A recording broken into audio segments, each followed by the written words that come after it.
Welcome to Report Writers Group, training segments on report forms. We're glad to start this series of short videos that help you understand how to do report writing in Sage 100 Contractor software. So let's get started. Report forms. So to get started, where do you go to find and edit report forms? Well, as the page here shows, and we're going to start with picking a Sage menu 311, and you can see that here 311, and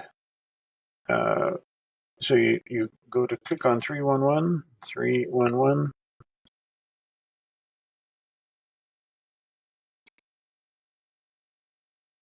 and click on receivable list,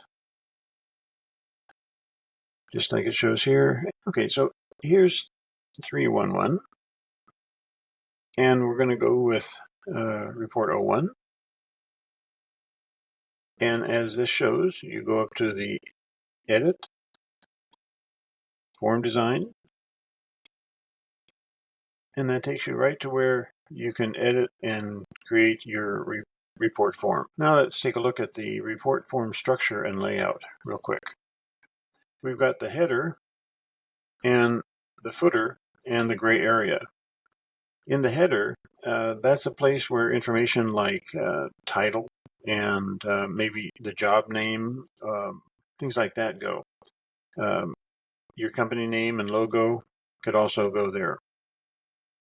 In the footer, that's at the bottom. You can have things like the report number, username, the person who entered, the current date and time. These are more important than you realize when you're running reports and you want to take a look at what's happening there, and you run a report and then you make a change and then you run another report. And if you don't have the time slot on there, you can't tell which was the last one you ran. So current date and current time are pretty important. Also, the report number is very important, and also the username who entered it. Not only the report number, but the report title and subtitle also are important, especially down here if you didn't put them up here. And so that's the footer.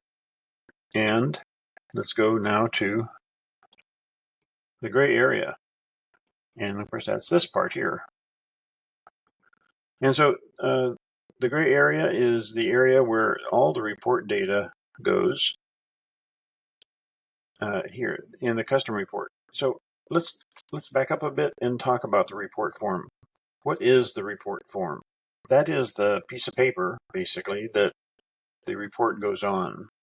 It's not the data that you're pulling out of Sage, per se, although you are pulling the header information and the footer information out of Sage. But this gray area is where the custom report part flows into. The white area here, that's the report form area that you can put data in to identify the piece of paper or the page numbers, that type of thing. You know, like if you've got a piece of letterhead, piece of letterhead is your report form. If you're going to type or write something in on it, that would be your custom report in the gray area. So that kind of tells you what a report form is and what the parts are. So you have the header, the footer, and the gray area. And now we're going to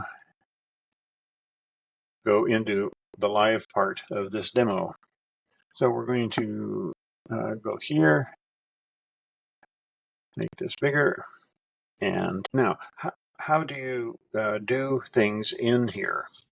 So in other words, how do you add this name or put in the report title? First, we need to go and find the CP titles. Let's go here. See. where those are. Here they are. Predefined fields, page 22. So let's go here to page 22. So these are the predefined fields that are standard and ready to use in your report form. The predefined fields always start with capital C, capital P, and a caret, and then 6 letters to describe what the field is. These are only to be used in the report form, not in the custom report part. And they won't work in the custom report part, just on the form. But here, if you have my book, these are listed on page 22. But they are also available if you do F5 in some places, and it'll pop up the list of these. So they're handy and available to find out what is available to you. So when you go to these, you can type in these field names, and they will pop up on here,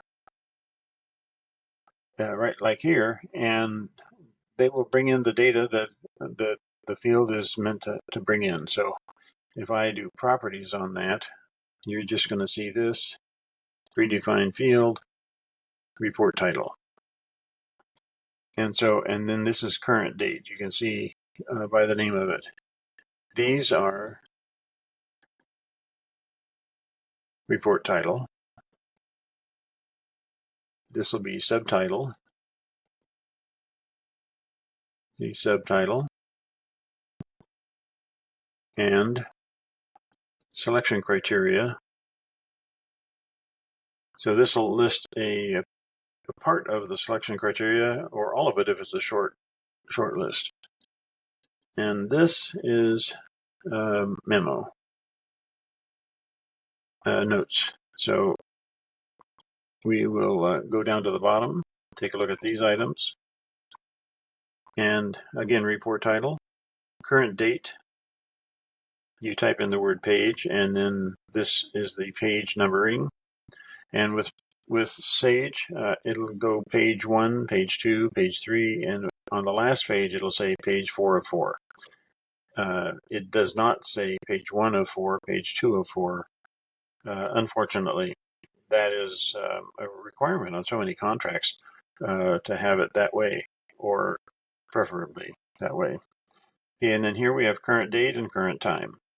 So those are the standard things that you could use to put into a report form. Now, let's take a look at page 2. Page 2 has those same items, or mostly those same items. Let's go up to the top here.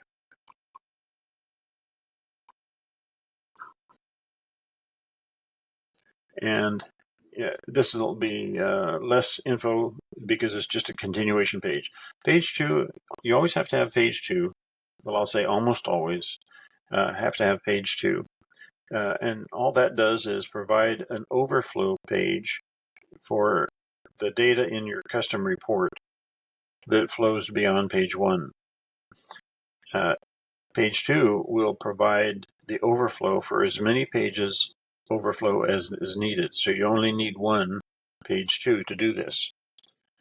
And then if you have other things that you need to add, and we'll take a look at one other one that has pages 3, 4, and 5 or so, because those are important.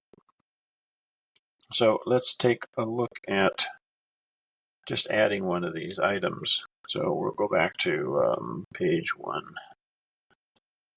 There we go. Now, if I want to add something, I'll just click in here, like on the custom report area, and go up here to insert fields. And this will give me a list of the tables. If I want to go into accounts receivable, we're in 311, so that's probably a likely place. And open this up. 3. Okay, and jobs. So let's say we want to do something with jobs. We'll go into accounts receivable. Now here are all the fields in jobs. Now, what primary table you are using in this custom report is important for what you put into here on the report form. But it's a 311 report, and so it'll be accounts receivable more than likely. And so let's put job number in, and we can put in job name. Not sure what else we would want to put in.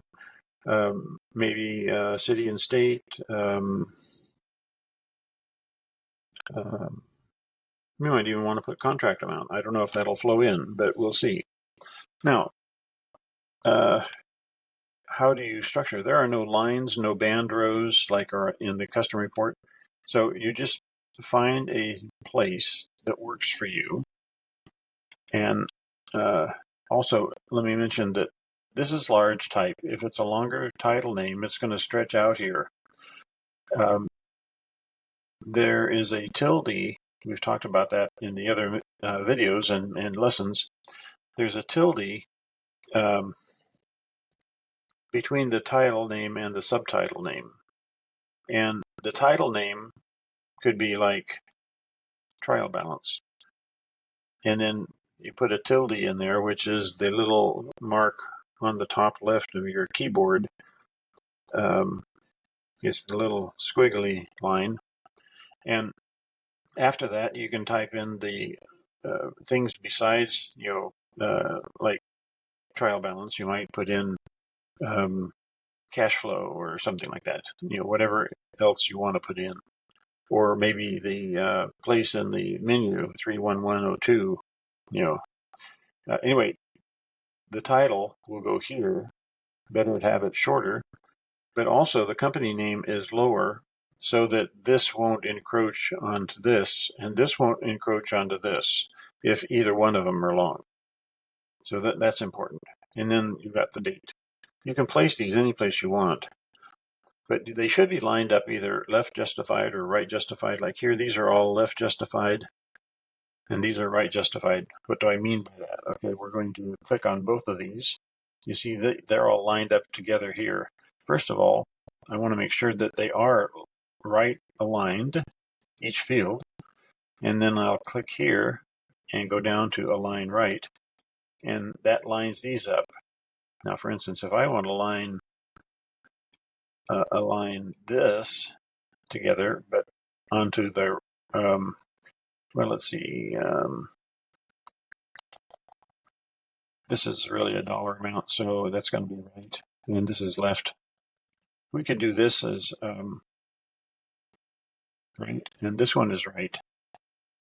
And so I'm going to make sure they're both right adjusted, and then click here and say align right, and now both of these are lined up on this end.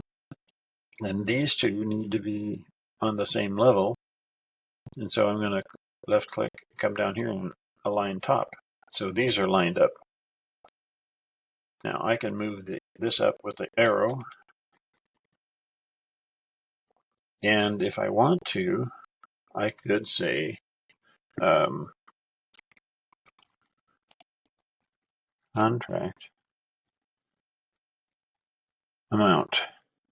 Now, usually that would be on this side, but if I want it to line up so they look balanced, then I'm going to make this left justified, and then I will put this here, and that's clicked, and I'll make it left positions. And then I need to make both of these at the same top. Okay, and of course you can use any fields and do this that way. And you can right click and do properties and do bold. And if you want that to be a little bit bigger,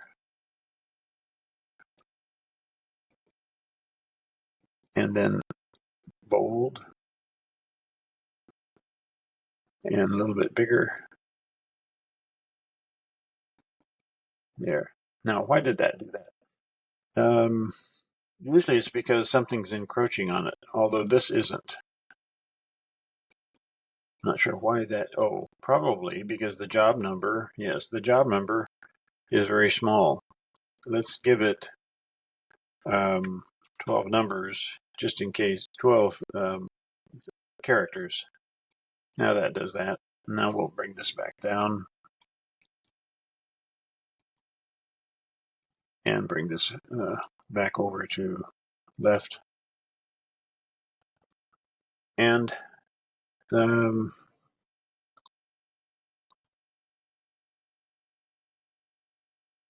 sometimes in these areas, you might want to put some boxes around things. So let's do this. We're going to, and we don't know how big these are going to end up being. So these we know pretty much they're going to be limited. So we're going to put a box here and another box here. Okay, now this isn't all that attractive, but there's sometimes when you got boxes and boxes, and it kind of groups things together, and you can look pretty good. And if you want to put a split in there, you can do this.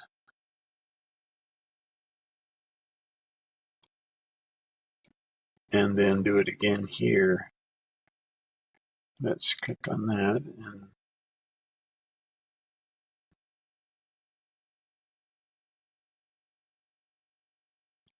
now, how do you get these things to fit in there just right?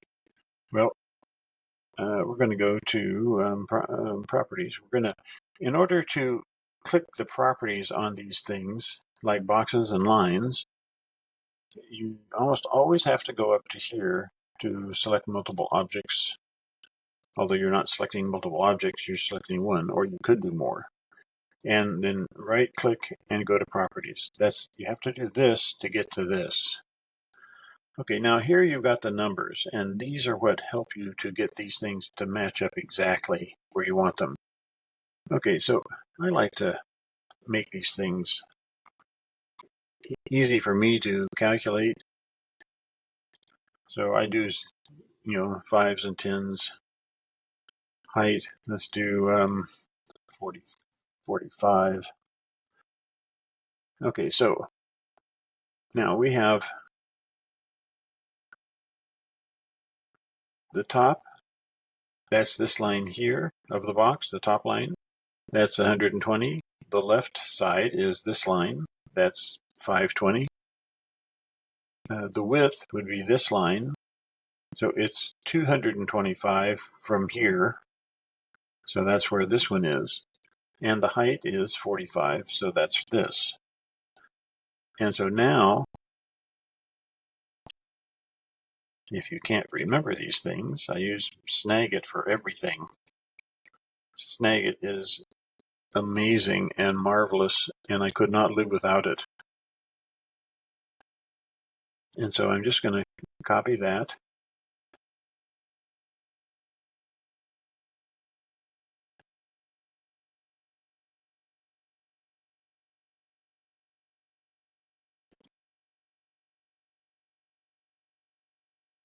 And now I have those numbers handy.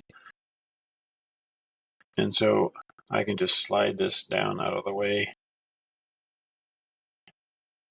Maybe I'll slide it down out of the way. There we go. Yeah, I'm just going to get this over here so the numbers show, and now I can work on this.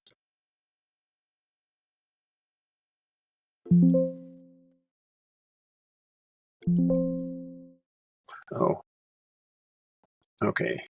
So now I can move this up a bit. So these numbers show. Okay, now I need some things to be the same in this box as this box. And so let's, and again, see, I can't click on the box until I come up here and click this. Now I'll come down and click on the box. There we go. Okay, now I'll right click and do properties.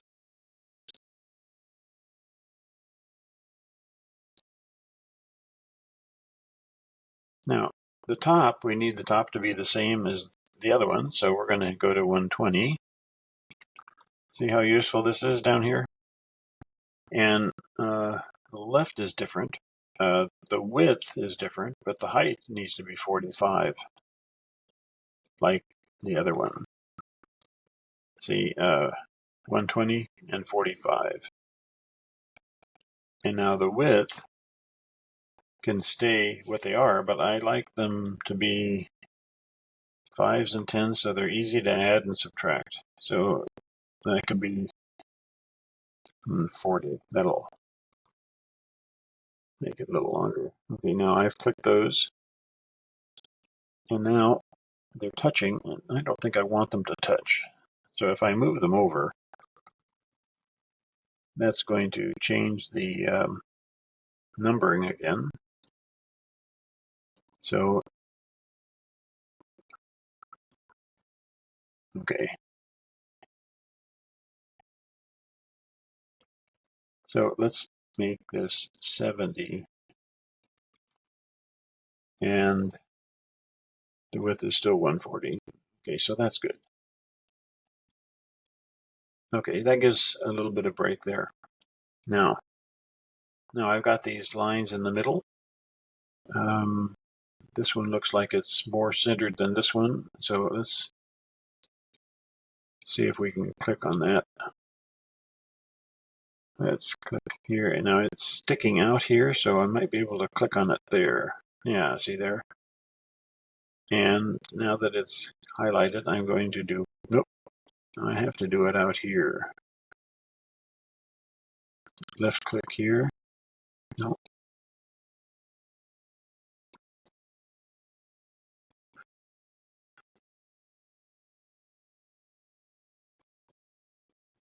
There, now I got the properties. Okay, so let's take a look at this. All the lines should be 1, unless you want them heavier, bolder, and thicker. And so the top is 142. If I made it 140, let's see, this is 120, so 140. Maybe I'll just leave it at 142 this time, okay? And now the left side needs to match this. So, oh, that's the other one. That's this one.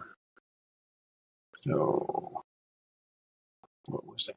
70?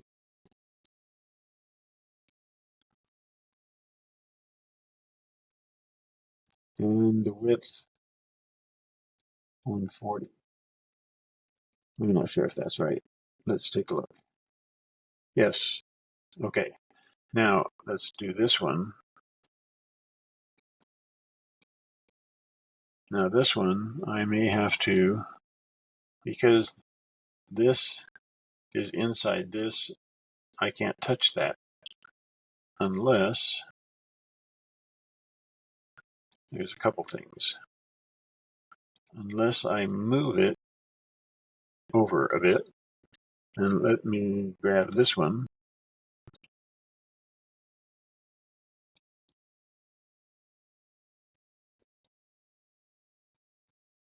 There.